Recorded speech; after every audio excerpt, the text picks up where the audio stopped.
So before we get started, what I want to make sure is that we're talking about the same type of fatigue here. If you think about the word fatigue, we can use it a number of different ways in the English language. So let's make sure we're talking about the same type of fatigue. So to do this, what I want to do is test your fatigue levels right now. So if you've got a pen handy and any little scrap of paper, just write down some numbers as we go. What I'm going to get you to do is think about a few different situations. I'm going to read out a situation, and in that situation, try and estimate or guess whether or not you'd fall asleep, whether or not you'd doze off in that situation. Now, don't judge it as how you're feeling right now. Think about how you felt, say, across the last month or so. And the reason I say that is because today might be a good day, might be a bad day. I want to get a general idea of how you're doing with respect to your fatigue levels. With each scenario, use this rating scheme. So if there's no chance you're going to fall asleep or doze off in that scenario, then it's 0. If it's really high chance, 3. Somewhere in between, 1 or 2.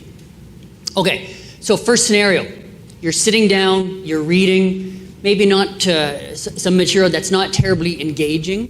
What's the likelihood you're going to doze off? 1, 2, or 3 here.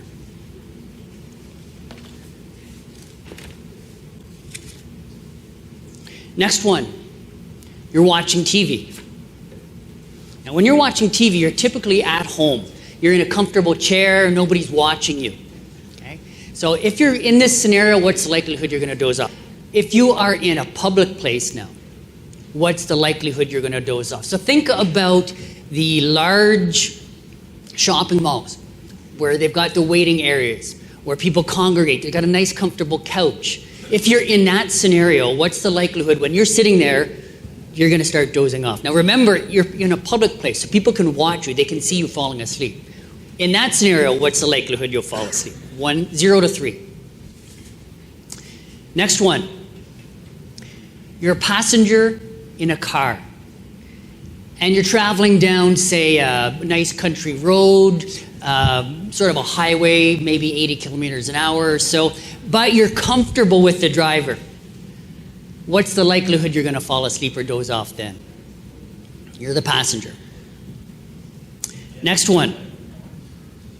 I have a buddy who calls his afternoon naps on Sundays forbidden sleep. He calls them forbidden sleep because typically when somebody leaves the house, they leave a to-do list behind. You have to take care of this list.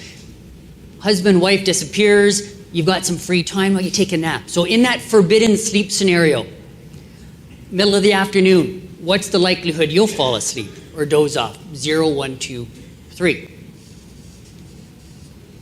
Next scenario, sitting down and chatting with somebody. You have to like the person, so you're engaged in a conversation. But if you're talking with that person, what's the likelihood then that you're going to fall asleep in mid-conversation? Next one. After lunch, belly's full, you're comfortable, but you haven't had any alcohol at lunch. What's the likelihood you would fall asleep then? 0, 1, 2, or 3. One more. You're not the passenger now, you're driving. And you come to a traffic snarl. Maybe there's some construction in front of you, or you're in a busier city or town and there's a traffic jam. You're stuck there for a few minutes. What's the likelihood you're going to fall asleep then? 0, 1, 2, or 3. Now, what I just had you do was a subjective measurement of your level of fatigue. It's a guess at your fatigue level. The only true measurement of fatigue is to tape some electrodes to your scalp and monitor what's going on in your brain. You can look at brain waves that way. You can also do some objective testing with MRIs, CAT scans, functional MRIs as well. And those are a much better indicator, objective indicator of what fatigue is like. So when you bring somebody into the sleep lab or sleep disorder centers, this is typically what it looks like. You can see the brain waves up here. The person is asleep. And to determine how fatigued they are, you would watch to see how quickly they fall asleep, how quickly their brain waves transition from being awake to fully asleep. This particular person is going through a stage of sleep called REM sleep, rapid eye movement sleep, and he's acting out his dreams. Typically, you don't move during REM sleep. You're paralyzed. So this person has a sleep disorder called REM behavior disorder. People with REM behavior disorder aren't generally more sleepy. They just have crazy behaviors like this that need to be essentially repaired. Okay. So what I'm really talking about here is this concept of sleep-related fatigue. Think of sleep-related fatigue like you do hunger. Hunger, you get hungry when your body's used up its food stores. It signals a biological need for something. Hunger signals the need for food. The way you fix hunger is you eat. Sleep is very similar. Fatigue is the sign that you need sleep. Fatigue is a sign that there's a biological need that needs to be fulfilled. You need to eat. You need to sleep, to be able to relieve that fatigue. What I had you do, answering those 8 scenarios or rating those 8 scenarios, is something called the Epworth Sleepiness Scale, the ESS. It's a good subjective measure of fatigue. Gives you a pretty good idea of how sleepy or how drowsy people are. So we're really talking about fatigue as a state of sleepiness or as a state of drowsiness. It's not just that overall feeling of, oh, I'm just so tired, I don't want to do anything. It indicates a real need for something, a biological need that needs to be fulfilled, and that need is sleepiness. Now, like hunger, fatigue has a spectrum.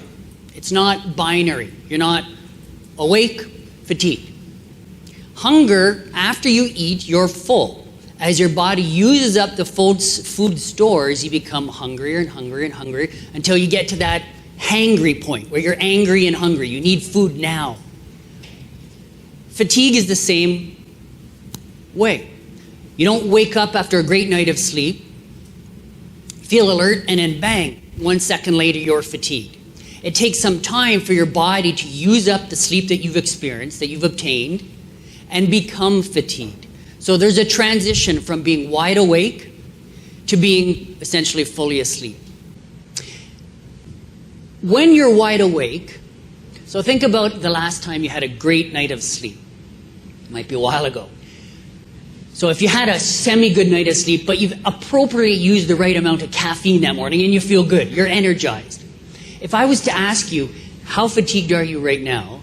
You'd probably say, I'm not too bad. It's pretty easy to judge how you're doing in that state if you're pumped up on sleep and Red Bull. On the other end, if you're extremely fatigued, almost asleep, think of how you feel on a Friday night after a long week of work. You're sitting in your lazy boy, your head is bobbing up and down, and somebody asks you, are you fatigued? It's pretty easy to know, yeah, I'm fatigued. But in the middle range of that spectrum, we underestimate fatigue and overestimate performance. So if you're not wide awake and you're not half asleep, you're somewhere in the middle, and I ask you, how fatigued are you? You're probably going to say, I'm okay. Then I ask, well, how do you think you'd perform if we threw you in a loaded log truck right now? You'd probably say, I'm going to do okay. When the exact opposite is the truth. More fatigued, and he's not going to do as well on that task of driving a log truck. So we underestimate fatigue and overestimate performance. So simply asking people, are you fatigued, is not a great way of understanding if they're fatigued or not. Now, another reason why it's not a good idea or a great way to understand whether or not they're fatigued is because they might not know the type of fatigue you're talking about. Are you talking about sleep-related fatigue? Are you talking about this concept of mental fatigue? Later on today, I think we're scheduled to end 3:30. Around 2:30, 2:45 in the afternoon, if you're finding it hard to absorb more material, hard to listen to the speakers, but your head is not sort of bobbing up and down or your eyes aren't closing, chances are you're experiencing something called mental fatigue. You don't fall asleep more quickly if you're mentally fatigued. Let me get you to try something. I know it's a little bit corny, but try this. Put your hand up. Okay? And now do this. Open, close, open, close, open, close, open, close. Okay, now keep doing that for 2 hours. What state will your arm and hand be in? Physically fatigued. So you become physically fatigued after doing movement for a long time, or physically fatigued after you do some sort of strenuous movement for a short period of time. But just because you've sat here and did this for the next 2 hours, and then you stop, it doesn't mean you instantly fall asleep. You're not sleepy fatigued. It's a different type of fatigue. Okay, let's go back to your questionnaire now. Add up your numbers, add up your ratings, see where you got.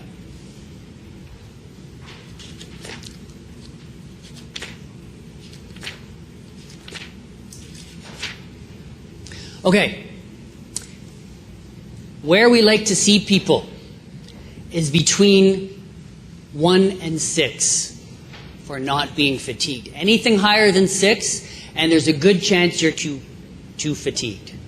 We want to try and improve that. If you're above 9, then you're really way too fatigued, and your performance will suffer. So why should we be concerned about this concept of fatigue? Well, at the higher range of fatigue, when you're half asleep, when your head is bobbing up and down, when you're having trouble closing keeping your eyes open and they're closing, this type of thing happens.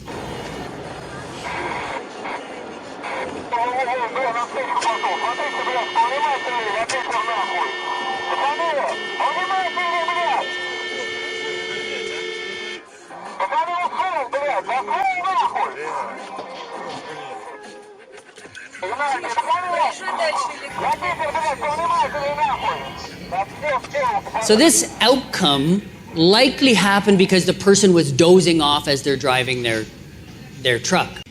Chances are this person was falling asleep. So they're at the very high end of fatigue, the severe sleepiness level. This type of fatigue results in what I call these obvious costs. The obvious costs are the ones that are really easy to link fatigue to, because you got a report of somebody falling asleep, or you've got some sort of behavior, some sort of incident that, it's pretty hard to argue that person was wide awake in that truck that drifted over center line.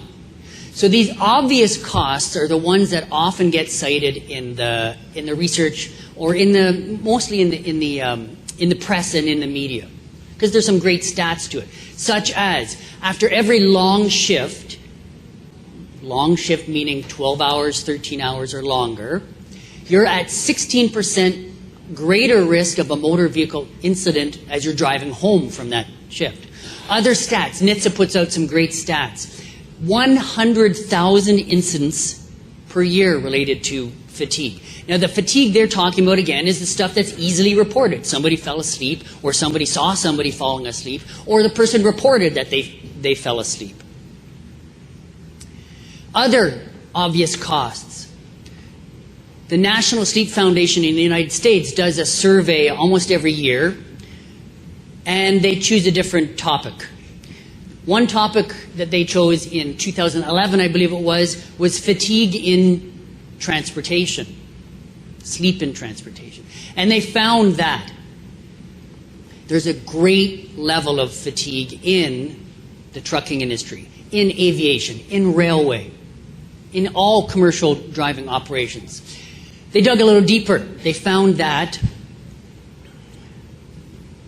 30% of all fatal heavy vehicle incidents were related to fatigue. These are the reports, or came from reports, where people said they fell asleep, or they were observed to have fallen asleep. So again, they're at these high levels of fatigue. These are the obvious costs, but there are also some hidden costs. The hidden costs occur in situations like this.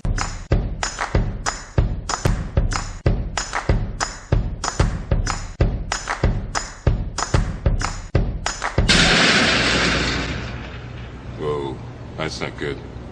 Oh, I don't need this. I'm already late. Somebody will come. Anybody out there? Do you have a phone? No. Sorry. Somebody! Hello? There are 2 people stuck on an escalator and we need help. Now, would somebody please do something? Help! I don't believe this. You gotta be kidding me. I'm gonna cry. Well, there's not enough left to do, is there? Would you think that this incident was related to fatigue just by looking at it? Chances are most people would say this isn't related to fatigue, this is just stupid people. But fatigued people become stupid people. They don't problem solve well.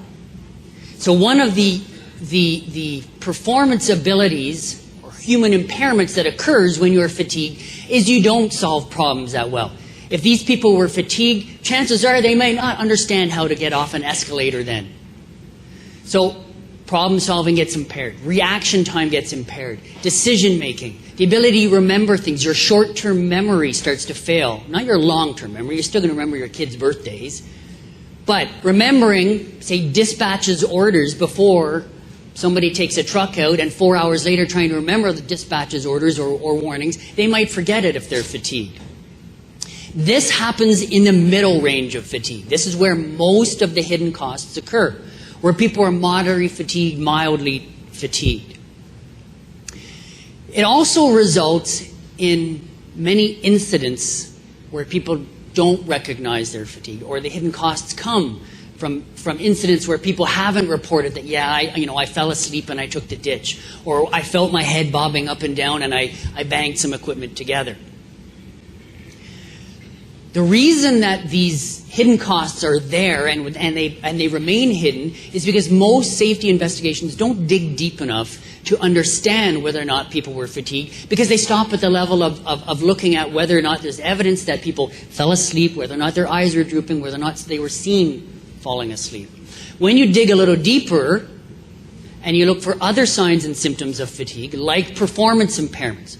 So if you see somebody not solving a problem well, or they didn't remember something, and you dig a little deeper, you look at their sleep pattern, and then you might see that they were fatigued. It results in incidents like this one.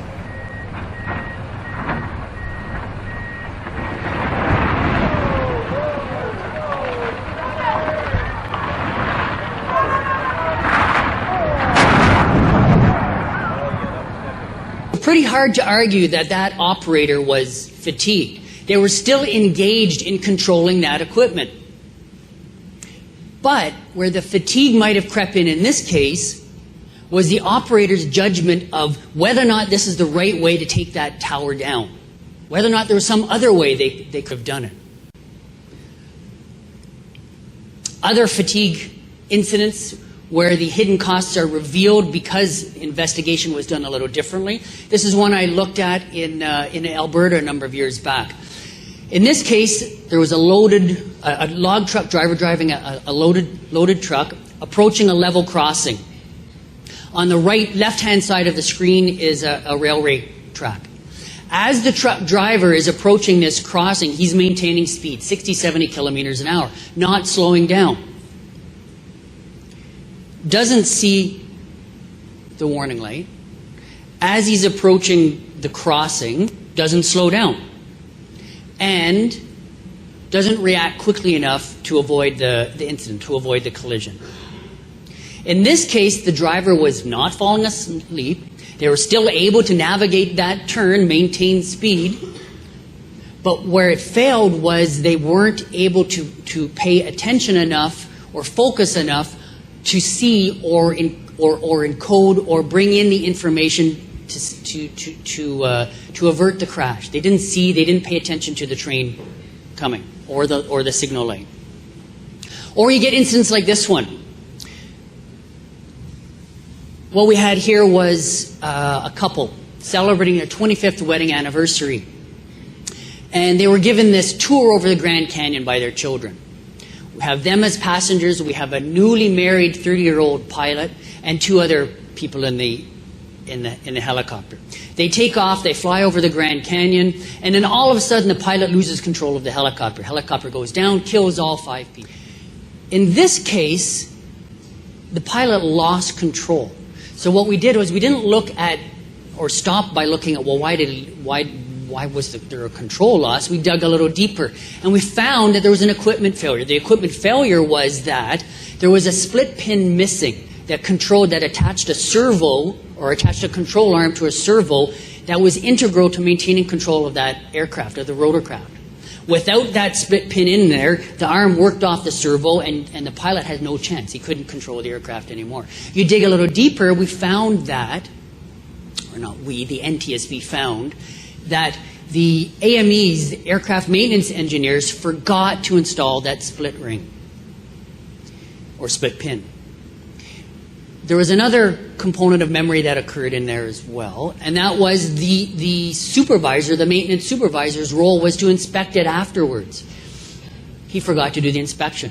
We looked at the sleep-wake patterns of the AME and the supervisor, and they showed that there's a good chance that they were fatigued. That fatigue allowed a memory impairment to occur, forgot to install that one tiny little pin that caused the accident. So again, a hidden cost gets revealed when you look at things a little differently, when you try and uncover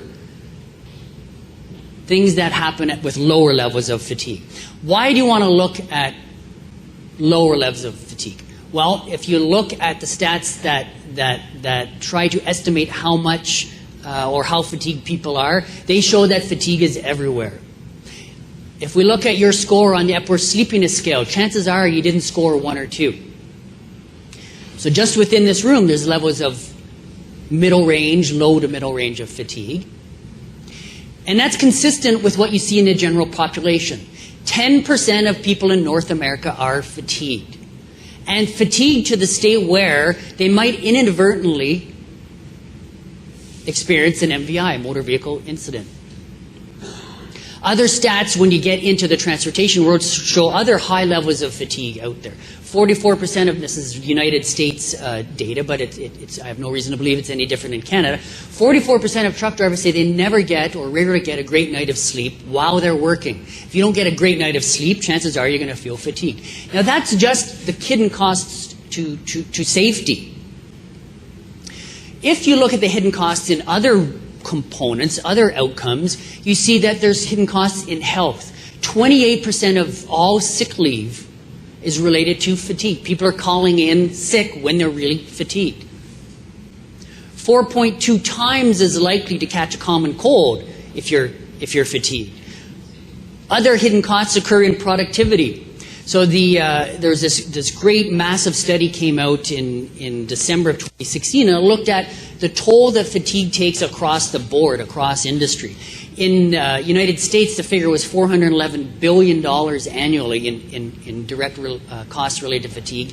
In Canada, it's $21.4 billion out of the economy, or cost to the economy. Now, so this is in lower productivity, this is in small damages, this is in errors across Canada. If you work that out per person in Canada, it's $580 for every human in Canada is what fatigue is costing us. Now, not all of these people are working. So this is, little babies, 2-year-old babies costing the system for $580 per year. If you figure that maybe 1 in 3 of those people is actually working and impacting the economy, you're now talking about $1,500, $1,600 per year in lost productivity from one person. If you're a 10-person organization, there's $15,000 that is just being taken away from your organization every single year.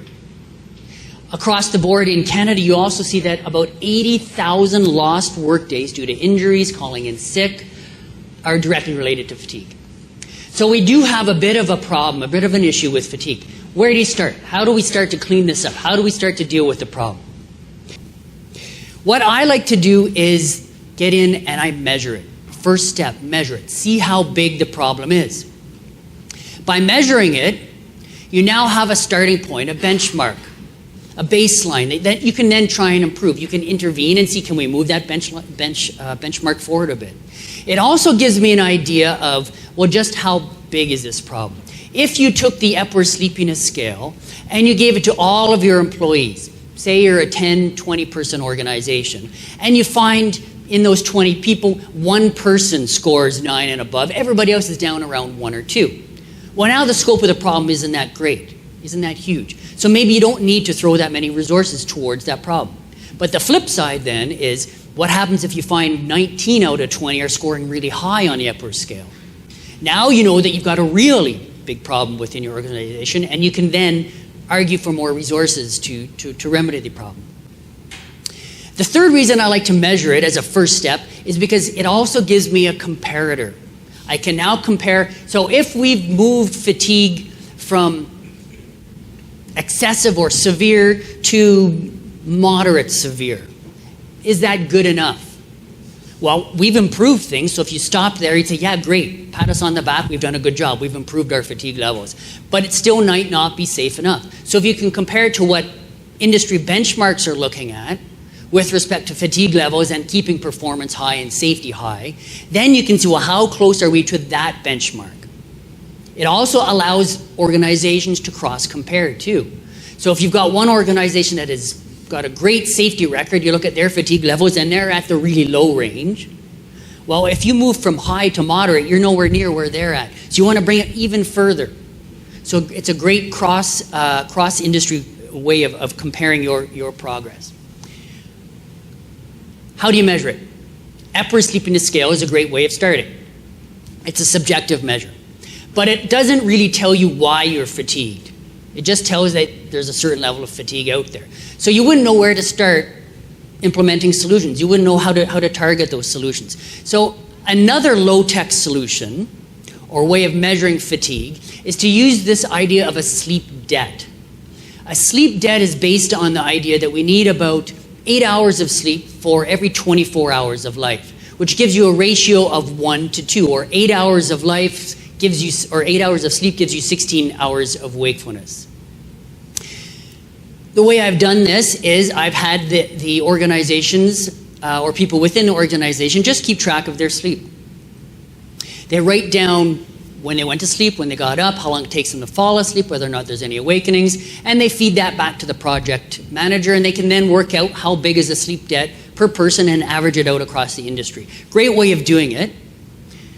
Here's the formula that I use to calculate sleep debt. I'd be happy to share this with you if you can't scribble it down right now. It does assume, so one limitation here is that it does assume that everybody needs 8 hours of sleep per night. There is a group of people that we call the sleepless elite that say they don't need that much sleep. So some examples here. Marissa Mayer, the Yahoo CEO, says she only needs about 5 hours of sleep. Jack Dorsey from Twitter says he only needs about 5 hours of sleep. Herb Kelleher says he only needs about 4 hours of sleep. And then our favorite one, Trump, says he only needs 3.5 hours of sleep. Now, to get to these levels of success, these people are different. Not everybody can get to these levels of success. So maybe there are biological differences within these people that allow them to succeed that well. And maybe one of the biological differences, they don't need that much sleep. But if these people are mere mortals, like you and I, what would their sleep debt be like? If we take any one of them, and we say, you tell us you only need 4 hours of sleep. And we're trying to decide whether or not you want to be in oncoming traffic or opposing traffic as they're driving home from work. You can work out their sleep debt. So if you start at the top and you give them the 8-hour baseline up here and you work forward, blue would be the sleep period, red would be work, the rest is all awake. You work it out, and this person got about 40 hours of sleep across those 9 days, which meant they were awake for 170 hours by the time they were driving home. Gives you a pretty large sleep debt, a 45-hour sleep debt, if these people were mere mortals like us. This is the same as missing 5 nights of sleep. I've never gone for 5 nights of no sleep, so I can't tell you what that feels like. But I have gone for a night without sleep. Missing 1 night of 8 hours of sleep is difficult. It's hard. So if you've got an 8-hour sleep debt, this is usually where we put our cutoff. But you also see some good comparators at higher levels of sleep debt. If you've got a sleep debt of 10 hours, it's very similar, or the performance, if you were to take a person with a sleep debt of 10 hours, put them in a logging truck and get them to drive around a closed course, and then you take another person, you feed them 3, 4, 5 beer, and then you throw them in the same logging truck and get them to drive around the same course, you see that the person with a 10-hour sleep debt is going to drive very similarly to to somebody with a blood alcohol level of 0.05 to 0.08%. So you don't want to ever get up to a sleep debt of 10 hours. 8 hours is preferable. Now, this formula does have its limitations. It's only looking at sleep quality or quantity primarily. There are other reasons why people become fatigued. So to get at why the other reasons why people become fatigued is you got to go a bit more high tech. The way I do high tech measurement of fatigue is I use actigraphy and biomathematical modeling. So actigraphy is the measurement of action, action, graphy, measurement. And there's all sorts of wearables out there that can be used to capture activity data. All of them assume that if the person is moving, they're awake. If there's no movement, they are asleep. You can then work out levels of fatigue by taking that data, the actigraphy data here, and analyzing it with some biomathematical modeling software. The software then looks at the sleep pattern and then can determine or measure the person's fatigue levels. Some of the software has even got the capacity to give you an idea of why the people are fatigued. So in this case, what we see here is that this person had a very low sleep debt of only 2 hours, but they were fatigued, a large sleep debt of 30.24 hours. So they were fatigued because they had a large sleep debt. They were also fatigued, if you look at this number down here, they were awake for more than 17 or close to 17 hours. They're awake for 14 hours. Once you approach wakefulness of about 17 hours, again, your performance is very similar to somebody with a 0.05, 0.08 blood alcohol level. The reason I like to do biomathematical modeling is because it helps you consider other reasons why they're fatigued. So if they're fatigued because they've been awake too long, the solution might be different than trying to fix their sleep debt. Some of these high-tech solutions also give you the ability to monitor your whole workforce to see how they're doing in live time. So in this particular snapshot, you saw at the red end that a number of them were approaching the red level or the critical zone of fatigue by the end of their duty day. So the main reasons why I like to measure fatigue are, again, gives you a quantity that you can then try and push forward and move. It gives you an idea of how big the problem is so you can figure out the resources that are required to fix the problem. It also allows you to compare your organization's performance to industry standards or to other organizations. But there's also one other thing that I found over and over again when I started out by measuring fatigue, is that you get these lucky bonus findings. I did a project with the pilots for FedEx Canada, and we had them monitor their fatigue levels or monitor their sleep and wakefulness with an actigraph, with a Fitbit. And then we gave the pilots feedback on what their sleep was like.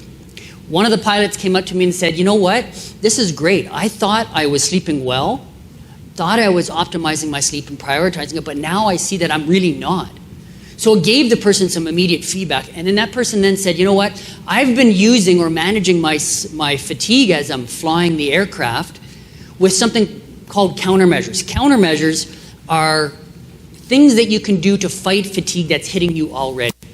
So you're driving a truck, you're loading logs onto a truck, and you recognize that there's fatigue there. What can you do? You can't just stop and pull yourself out of the operation and go home. You have to try and fight fatigue. These are called fatigue countermeasures. So this pilot was saying to me, you know, up until now I thought my sleep was great, and I've just been using fatigue countermeasures to combat the fatigue and keep me going, get me home safe. And I said, what type of fatigue countermeasures have you been using? And he said, well, you know, we don't really have much opportunity to nap in the cockpit. There's no coffee makers in a cockpit, so I can't do that. Moving around in these tiny cockpits, I can't get up and do jumping jacks in a tiny cockpit. So I've been relying on some of the less effective ones. What I do is I talk with my first officer, I talk with the captain, whomever I'm flying with, and we try and engage ourselves that way to fight off any fatigue. Or I chew gum, or I try sunflower seeds. And he said, but you know, they don't really work all that well, these countermeasures that I've been trying. So I've been wanting to try one that a long-haul truck driver told me about. I said, oh yeah, what was that? And he said, well, the long haul truck driver said to me, I can drive 18 hours straight, no problem. And the pilot was really curious because he's doing some long haul flights, and he said, why? How can you do that? He says, well, I got a great tip.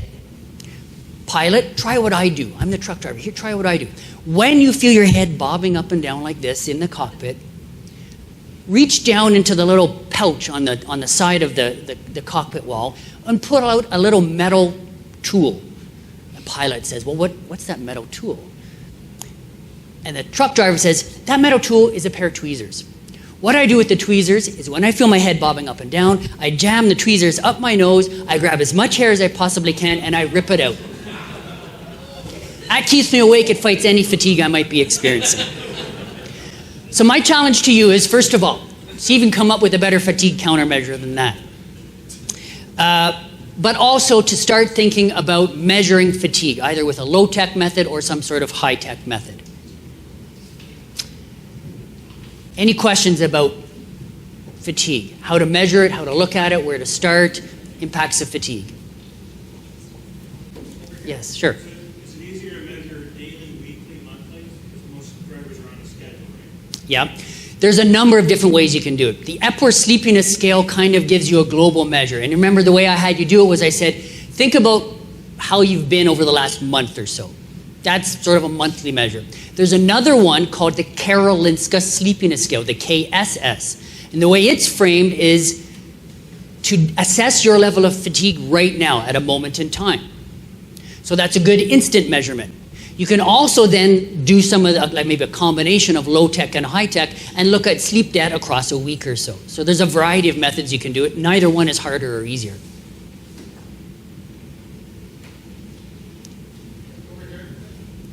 Hi. Is it affected by seasons? Yes. One of the things we didn't have a chance to talk about is the effect of light on our performance. Darker months, we're more fatigued. Yeah. Yeah.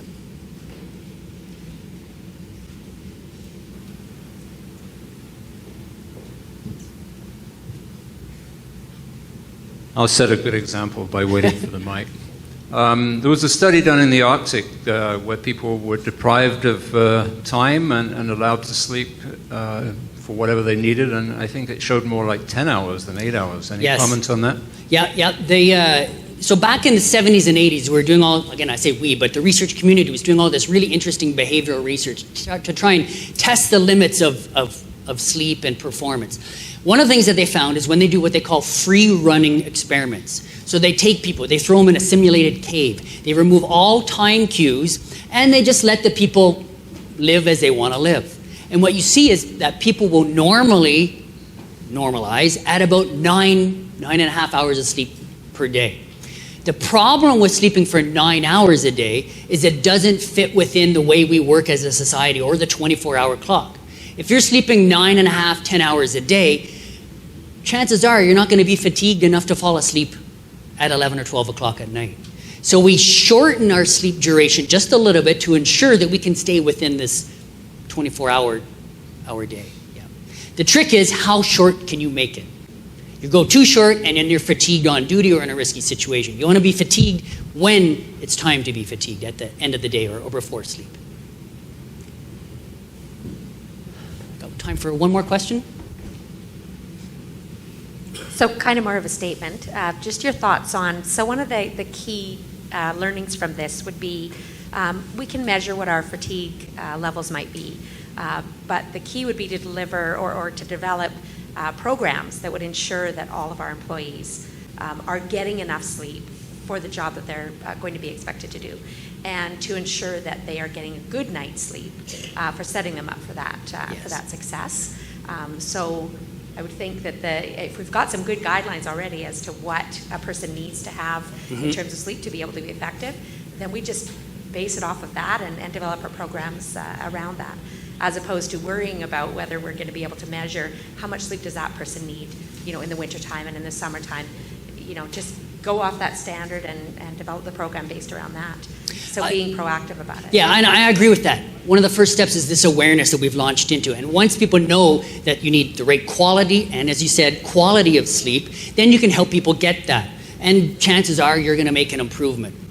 But if you want to, like, if you're doing that type of campaign, it costs money. And oftentimes the decision makers will say, this program's costing us too much. Prove to me that it's worth it. Well, if you've measured it now, then you can say, well, look, we were here at this level of fatigue, now we're here. And it's we're like performance leaders in the industry. Okay, great, here's some more money to keep the program going. But yeah, you don't always have to measure, you just have to do something. Yeah. I think we're out of time. Okay, thank you.